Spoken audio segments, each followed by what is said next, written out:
Today's cardinal lesson is about Social Security and your Social Security statement, which you can now get online.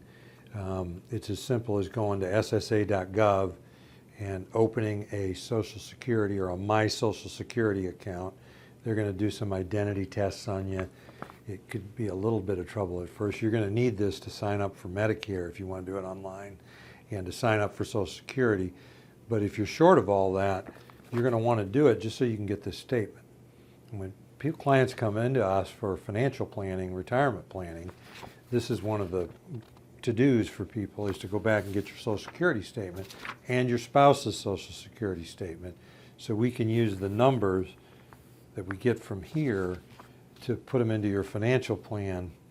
And then also we're going to give you advice as to when to start your Social Security.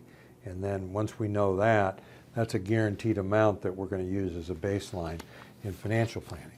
So pretty exciting to me every year. And so we do a radio show and this video each year where we talk about, and I'm using mine as an example here. So this is just February 4th, 2021. These things have fresh new numbers, generally right here at the beginning of February.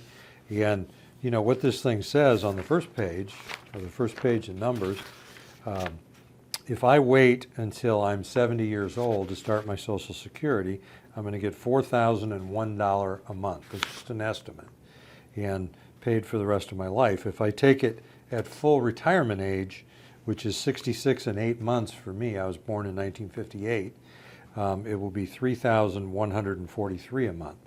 And if I took it now at age 62, it's $2,303 a month. So you can see that I would give up substantial money by taking it early. And because I'm still working, I would actually not only get less money, but I'd have to give some of it back based upon my earnings. So the earliest I would even think about taking it, unless something would change, would be 66 and 8 months. And you can get these numbers exactly for you. This is relevant for my wife. She has taken care of our children for most of what would have been a working career. And so she's going to file and collect half of mine at full retirement age. So my general plan on mine and my financial plan is to wait until she is at her full retirement age. Then I will file somewhere short of 70, and then she is at full retirement age, and then she can apply for half of mine. And then if I go first, her Social Security check will go away, and then she'll collect my check, which is inflated for the rest of her life. So it's a little bit of a life insurance policy. So those are the numbers that we're looking for, and there's several other things buried within here. I mean, you've got, you go through the benefits at retirement age. It shows a disability. If I was disabled and qualified for that, I would get $3,088 a month now, and for the rest of my life. It goes over the family survivor benefits. Don't apply to us, but if you have minor children or your spouse is taking care of minor children and then I passed away, they would receive the family survivor benefits. It gives me a listing. I was just looking through this. It shows all the amounts that I've paid into Social Security and Medicare over my whole lifetime and the amounts my employer paid. And then it also shows the taxes paid for Medicare.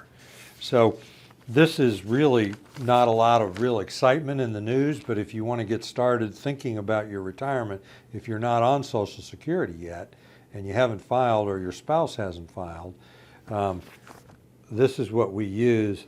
And when people do this within my books and they read about it, this is the first thing that we're going to have you go get. And really on the fourth page of this, where it's talking about Medicare and applying for Medicare, you do that with the Social Security Administration. I just want to remind everybody of what it says on page 4, is Medicare does not pay for long-term care. So you may want to consider your options for private insurance. It says it right on the statement. And it's the government telling you that we really don't have a very good government program for long-term care. When Medicare doesn't pay for it, you need to get private insurance. I'm Hans Scheil, and I thank you for listening.